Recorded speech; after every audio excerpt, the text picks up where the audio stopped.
di podcast Fiktif bareng aku Nafi yang bakal ngebahas topik yang sangat menarik nih, yaitu tentang new media. Sebagai seorang generasi muda, tentunya kita harus paham, harus ngerti apa sih itu new media. Nah, kesempatan pada hari ini aku juga bakalan sedikit sharing sama Mbak Istiqomatul, salah satu santri dari Pondok Pesantren Modern Elvira 1. Gimana Mbak Istiqomatul kabarnya hari ini? Alhamdulillah baik. Masya Allah. Aku juga baik ya. Karena dari pagi udah di sini nemenin teman-teman bikin podcast ya Mbak. Jadi ya capek-capek bahagia gitu deh. Mungkin dari Mbak Isti boleh nih kenalan dulu namanya, dari pondok mana, terus kuliahnya semester berapa, prodi apa nih. Kayak teman-teman pada penasaran deh. Cantik banget gak sih teman-teman? Masya Allah. Bersinar gitu aura-auranya gitu ya. Oke, kenalin ya, nama aku Istiqomatul Fadilah, biasa dipanggil Isti. Nah, alhamdulillah udah semester 7. Masya Allah, berarti lagi skripsian nih? Iya, doain ya. Skripsian ya, aku doain deh lancar. Amin, amin. Ya. Dari pondok mana ya Mbak Isti ini? Dari Pondok Modern Elvira 1.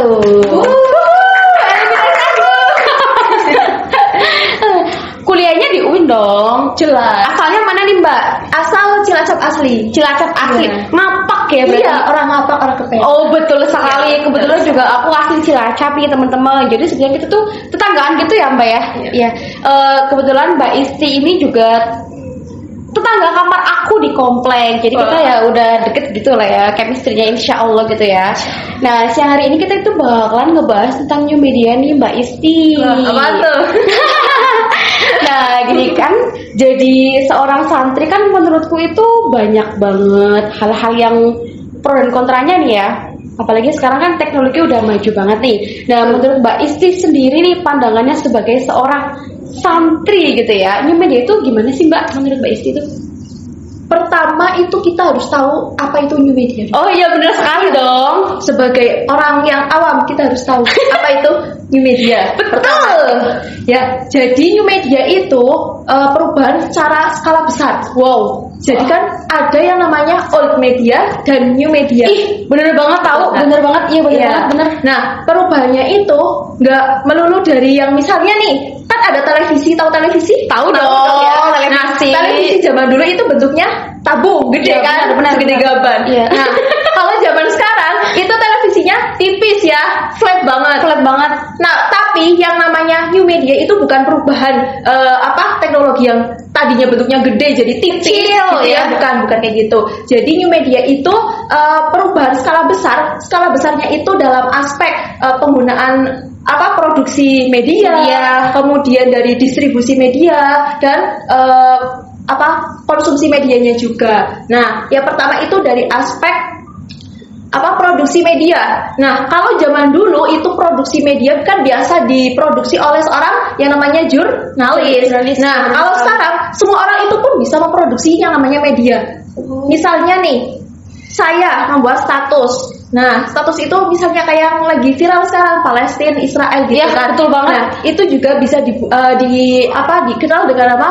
Pembuat atau pembuat media. Kemudian distribusi media. Nah, kalau zaman dulu itu yang namanya distribusi media itu setelah jurnalis itu kan turun ke lapangan langsung nih buat sekali dapat berita-berita. Nah, setelah itu udah dapat beritanya nih, kemudian diserahkan ke tim editor bagian edit. Kalau udah jadi nanti diserahkan ke percetakan. Nah, dari percetakan itu ke agensi, baru dari agensi nanti ke masyarakat. Tapi kalau di new media ini dalam hal distribusi media itu bisa dilakukan dalam sekejap. Misalnya Mbak Nafi ini membuat story ya kayak tadi Instagram kan. Ya Instagram itu buat story di TikTok, di Instagram, di Twitter, berita-berita sekali pencet 1 detik itu langsung namanya distribusi media karena udah mendistribusikan secara tidak langsung itu udah sama halnya mendistribusikan media. Wah gitu. Keren banget. Mbak Isti ini sangat Masya Allah sekali ya dalam menjelaskan tentang apa itu sih new media. Nah kan kebetulan yang aku pahami new media itu kan cuma media baru doang nih. Ternyata setelah mendengar penjelasan dari Mbak Isti jadi paham juga ya untuk progresifnya itu. Iya, memang secara perkembangan zamannya kayak gitulah new media. Tapi memang kesini-sini itu new media itu juga berkaitan dengan proses interaktif. Proses interaktif itu ya maksudnya kayak gini. Misalkan Mbak Nafi memposting suatu postingan berita di Instagram. Nah, dari postingan itu pasti ada yang komentar, yang like, yang dislike, yang share. Nah, yang share juga. Nah, proses menanggapi terhadap postingan berita-berita Mbak Nafi itu namanya disebut dengan proses interaktif gitu.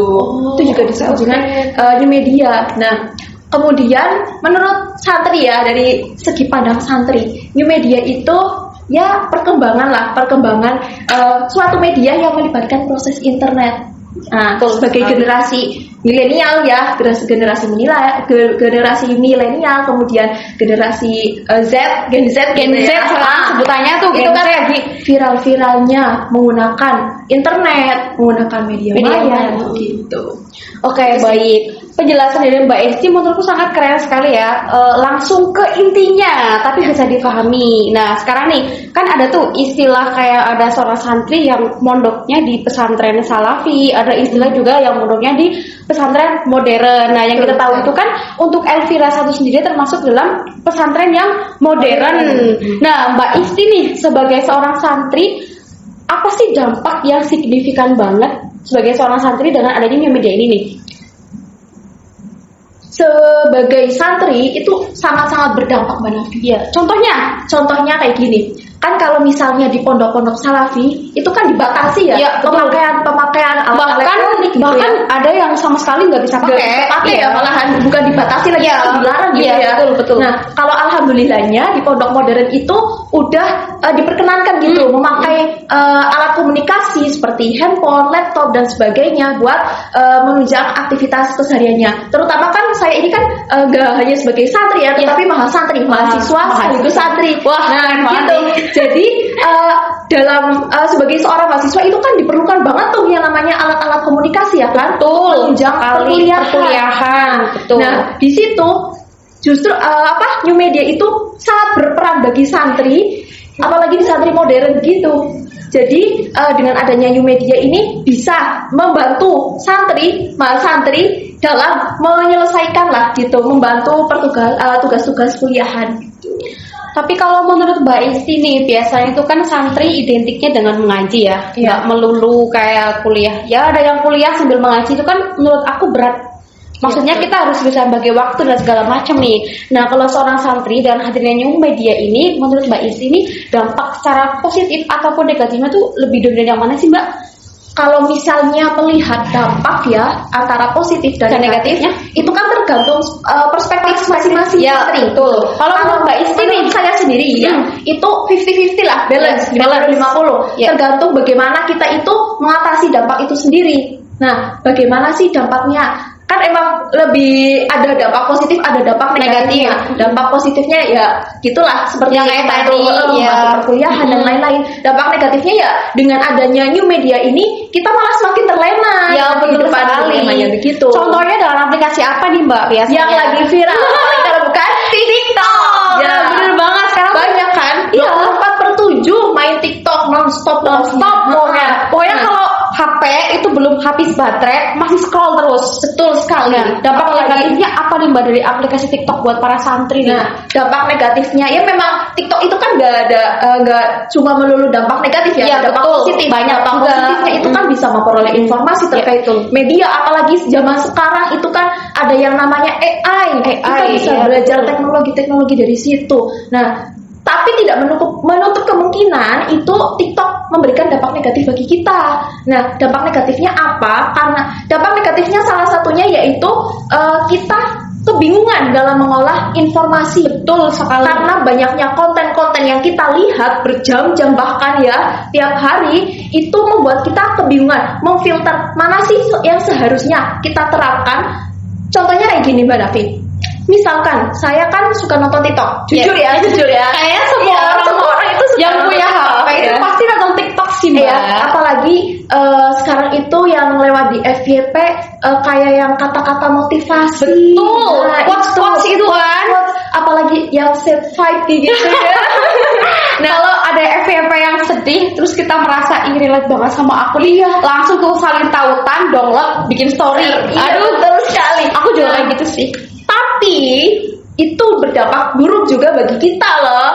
Kalau misalnya kita sering melihat quotes-quotes kayak gitu yang relate sama kehidupan kita, itu kalau tidak diterapkan, dipraktekkan langsung dalam kehidupan kita, itu juga malah menjadikan beban dalam diri kita. Ya, betul. Membuat malah kita kayak, ih, kok gue hidup kayak gini banget ya, gitu. Harusnya diterapkan, dipraktekkan. Jangan hanya kayak gini sesuai ya sama hidupku. Scroll lagi ganti-ganti.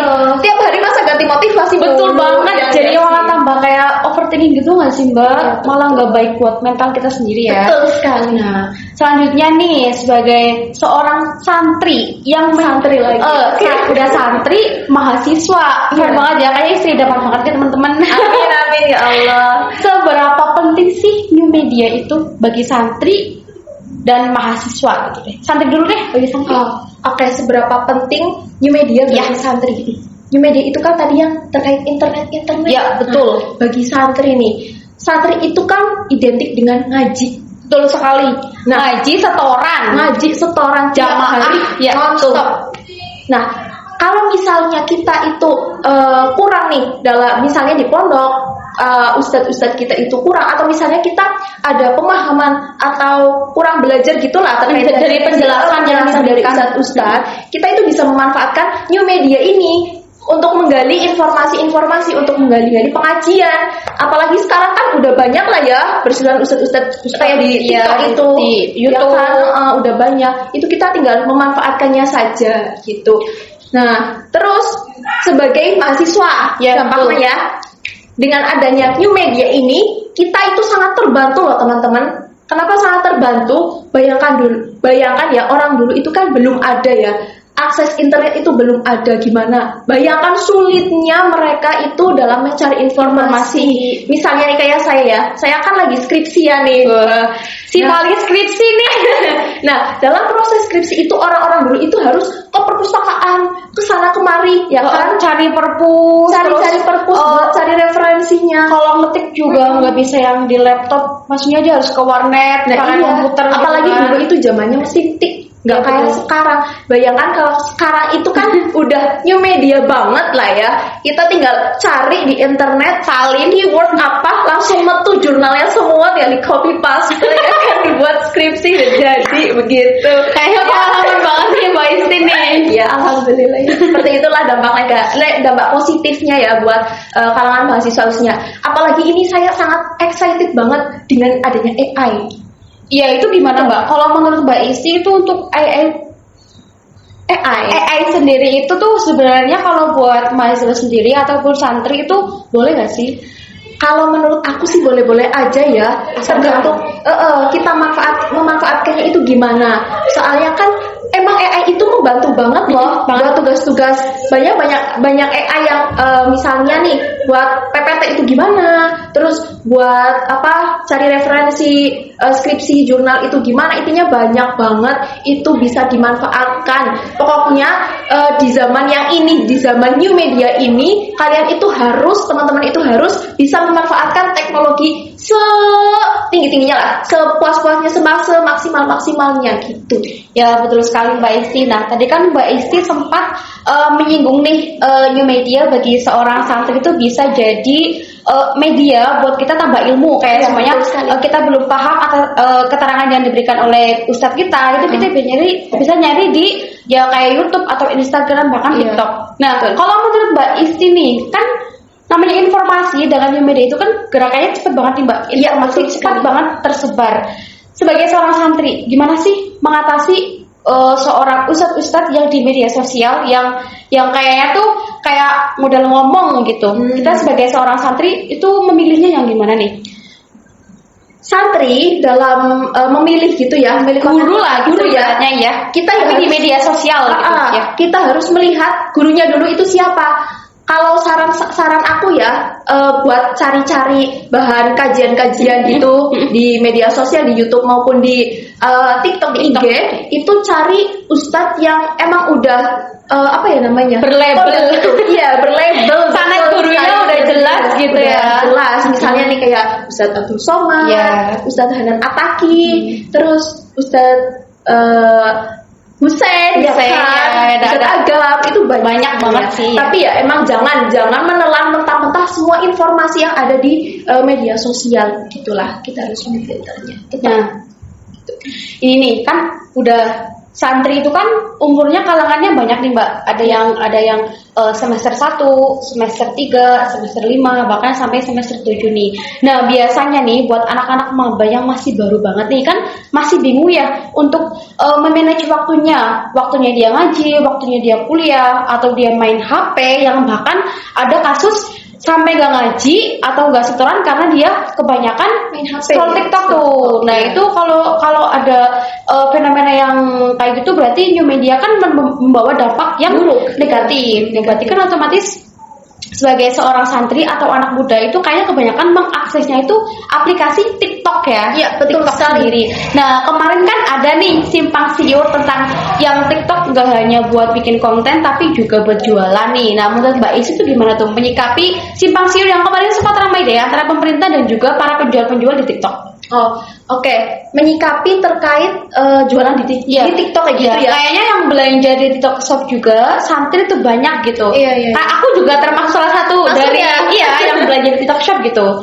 Itu gimana Mbak kalau menurut Mbak Isti? Kalau menurut aku sih fine aja jualan di TikTok. Karena kan misal di jualan di TikTok itu emang tujuan masyarakat, sasaran masyarakat yang konsumennya itu kan lebih luas ya, lebih terjamah. Nah, tapi memang itu kan dari pemerintah itu melarang dalam artian ya emang TikTok itu kan sebagai media sosial aja, jangan sampai dijadikan satu dengan channel belanja gitulah. Karena masih ada platform yang lain ya, kayak Shopee, Tokopedia, Lazada kan masih banyak seperti itu sekali. Nah, selanjutnya nih dari Mbak Isti nih kan santri ya, main TikTok otomatis nih, main Instagram pasti gitu.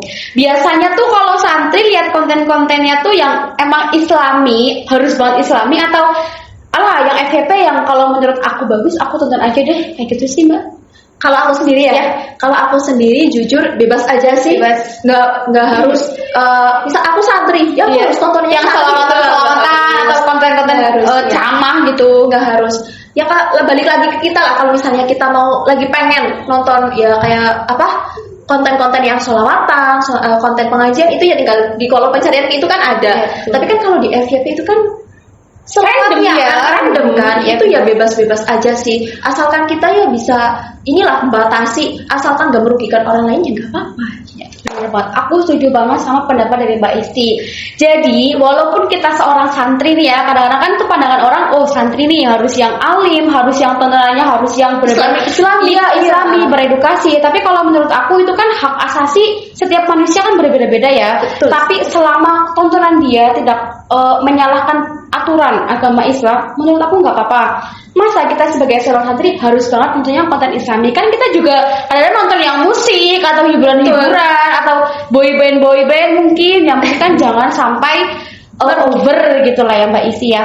Terus, nah terakhir nih pesan dari Mbak Isti buat teman-teman santri di luar sana yang mungkin masih kecanduan atau masih bingung gitu ya, masih bingung tentang cara menghadapi new media dan menyikapinya tuh yang normal tuh gimana sih gitu. Pesannya apa nih Mbak? Pesan saya sih yang pertama, bijak dalam menggunakan media. Ya betul sekali ya kan. Ya kayak tadi lah, balik lagi ke dampak-dampaknya. Itu kan ada dampak positif, dampak negatif. Balik lagi, kita harus bijak menempatkan diri kita di new media. Kita mau ambil yang baiknya atau yang buruknya, begitu.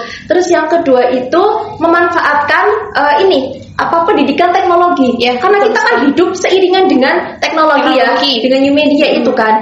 Nah, kita harus pandai memanfaatkan pendidikan ya, setidaknya ikutilah kursus-kursus gitu ya. Di seminar kan juga banyak gratis pula. Itu kan sangat bermanfaat gitu loh, memberikan feedback yang lebih kepada kita gitu. Jadi ya mungkin itu sih saran aku ya terkait gimana sih cara menanggapi new media? Baik, dari tadi aku sama Mbak Isti udah bahas banyak banget dan menurut aku pembahasan kali ini sangat amat bermanfaat dan bisa jadi pembelajaran bagi kita semua. Pokoknya bagi santri yang masih bingung dengan hadirnya new media yang mungkin efek atau dampaknya bikin kita jadi salah jalan, bahkan lupa waktu, mungkin bisa diambil ya. Tadi Mbak Isti menerangkan dampak positifnya atau cara menggunakan itu yang seperti apa, mungkin seperti itu. Nah, teman-teman nih, jangan lupa kalian tonton video ini sampai selesai. Selanjutnya kalian like, kalian share, dan juga kalian subscribe channel YouTube ini ya, buat konten-konten lainnya yang lebih menarik. Mungkin itu dari aku sama Mbak Isti ya. Mbak Isti ya, banyak salahnya mohon maaf. Dadah. Terima kasih Mbak Isti. Ya, sama-sama.